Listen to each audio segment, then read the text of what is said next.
अल्हम्दुलिल्लाह वस्सलातु वस्सलामु अला रसूलिल्लाह। कंपनी का मुलाजिम क्या उसी कंपनी के हिस्सेस खरीद सकता है? ये कंपनी सूदी लेन देन नहीं करती, ताहम 1% से भी कम सूदी मुनाफा कंपनी में आता है। सवाल किया गया है, मैं एक स्वीडिश कंपनी में काम कर रहा हूँ, मेरी माहाना तनख्वाह भी है। इस कंपनी का इरादा है कि अपने अहम मुलाजमीन को अपने हिस्सेस मामूली कीमत पर फ़रोख्त कर दे। इसका मतलब ये है कि मैं पूरी कीमत का सिर्फ 20% हिस्सा अदा करूंगा और मैं 3 साल तक इसे अपने पास रखने का पाबंद होऊंगा और इसके बाद मैं इसे फ़रोख्त कर सकता हूं और मैं नफ़ा या नुकसान ले सकता हूं। कंपनी की तरफ से ये ऑफ़र इसलिए है कि कंपनी के लिए काम करने वाले अच्छे मुलाजिमीन को अपने पास रखा जाए। ताहम अगर मैं चाहूँ तो जब मर्जी काम छोड़ भी सकता हूँ, लेकिन मज़कूरा प्रोग्राम 3 साला होगा, यानी 3 साल से पहले मैं इन हिस्सेस को फ़रोख्त नहीं कर सकता।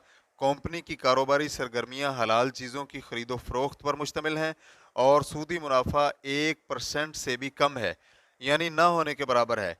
कंपनी बैंकों से कर्जा भी नहीं लेती। मुलाजिमीन को हिस्सेस फ़रोख्त करने पर उन्हें कोई फ़ीस वगैरह भी अदा नहीं करनी पड़ेगी। तो क्या मैं कंपनी की तरफ से ऑफ़र करदा ये हिस्सेस खरीद सकता हूँ? अल-जवाब बिअौनिल्लाहि सुब्हानहु व तआला। अगर कंपनी जायज़ चीज़ें फ़रोख्त करती है, सूदी लेन देन नहीं करती, ना ही सूदी अकाउंट्स में अपनी रकूम जमा करवाती है, तो फिर इस कंपनी के हिस्सेस खरीदने और पेश करदा पैकेज से इस्तिफ़ादा करने में कोई हर्ज नहीं है।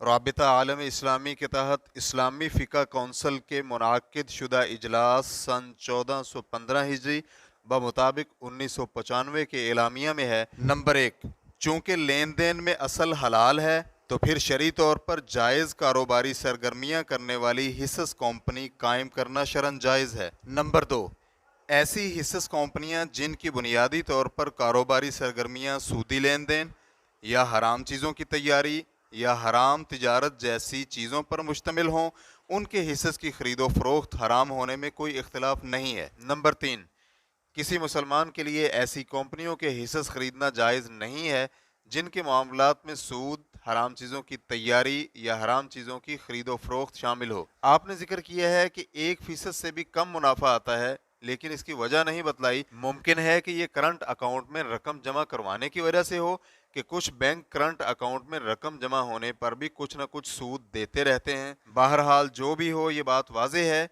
कि कंपनी सूद के एवज रकम डिपॉजिट नहीं करवाती। ताहम आपकी जिम्मेदारी बनती है कि ये थोड़े से तनासुब में मौजूद हराम फ़वाइद से भी अपने माल को पाक रखें, क्योंकि करंट अकाउंट पर मिलने वाले तहाइफ भी हराम होते हैं। वल्लाहु ताला अअलम। इस्लाम QA रिकॉर्डिंग्स मुअस्ससतुश शेख मोहम्मद सालेह अल मुनज्जिद, अल ममलकतुल अरबिय्यतुस सऊदिय्या, फतवा नंबर 362022। वस्सलामु अलैकुम व रहमतुल्लाहि व बरकातुहू।